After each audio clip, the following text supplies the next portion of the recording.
How my life changed getting sober. Getting sober changed everything for me, and it wasn't easy, and it didn't get good right away. The peak of my addiction, I was doing 1 to 2 8-balls of Coke a day. I was drinking 2 to 3/5 of vodka a day, and that was my life. That was my obsession. And I was making $50,000 a month, 40 to 50 a month as a general manager at RV dealerships. I always made over $15,000, $20,000 a month, no matter what I did, because I was in sales and I was really good at it.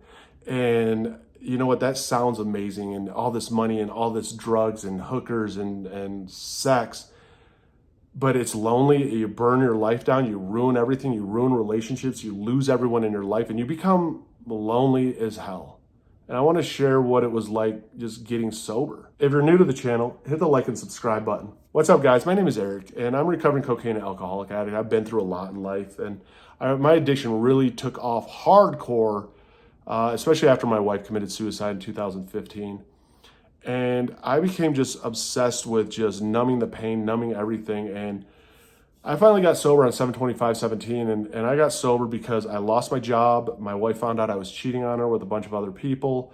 I was broke, and it was all alcohol and drug related. I mean, that's what always was a continual cycle.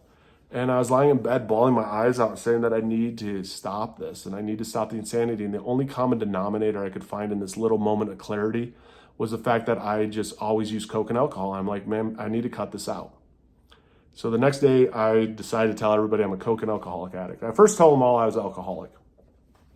Then about 3 days into it, I told them also I was a cocaine addict.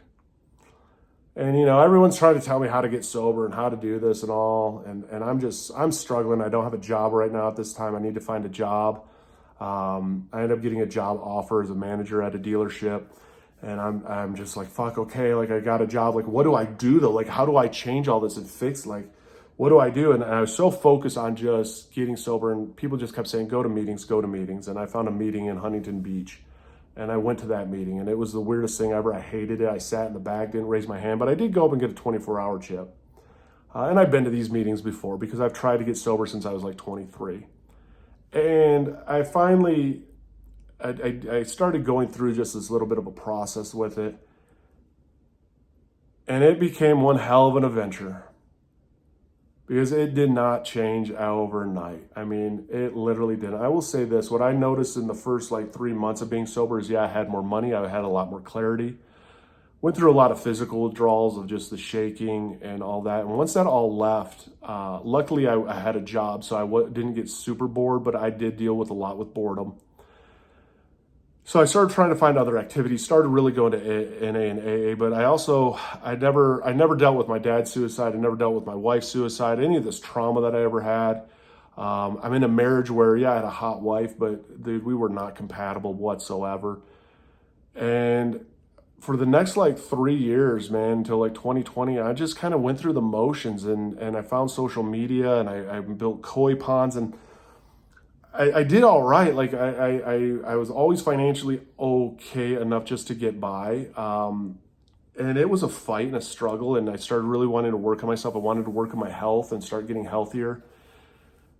And it didn't really change a whole lot for me until I finally moved. And I ended up getting a divorce, and I ended up moving to Idaho.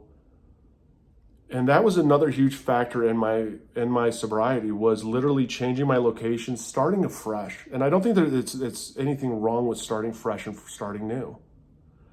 And I could now create the life that I wanted to create because I felt so much in debt to my ex-wife, who, you know, she was still with me even though she shouldn't have been, and it was very money driven.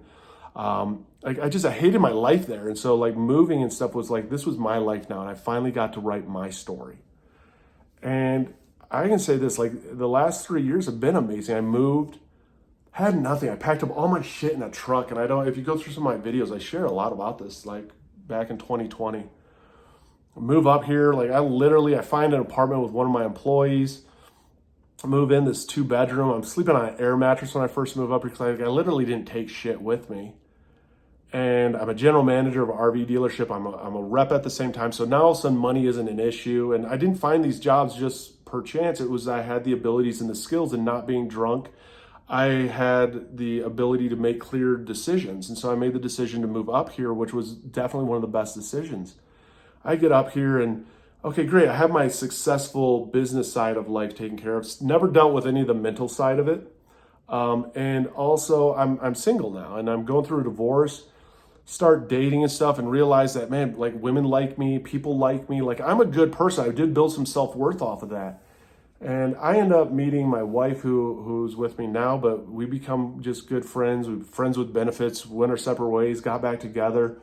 And I really, even the summer of like 2021, man, I just lived it up, floating the river, just like literally living life for once. And it was one of the greatest feelings in the world. And it really spurred me on of why it's so important to get sober and like what a true sober life was like. And I would still go to meetings and help others. And I was very open with people when I was dating them about my sobriety. But there was a lot of bad traits still I hadn't worked through. I had a lot of self-validation that I would seek, a lot of sex that I would seek because I needed to feel wanted. But all in all, like life was going the right way, even though I still had a lot of things I needed to work on. And the problem that I really plateaued that I never really dug in and worked on myself. And thankfully for my wife now that we got back together, like it was great. We were dating and then, you know, we ended up going through normal challenges and hiccups of relationships. And it got me to the point where it forced me in this way that I wanted this relationship. I knew in my sober brain that this was a very healthy relationship. And she gave me the strength to really go back to get trauma therapy. And that's when I really learned how important it was to find self-worth, to heal through suicides, to that, you know, talking about it is healing and finding solutions to it and finding self-worth and finding self-love.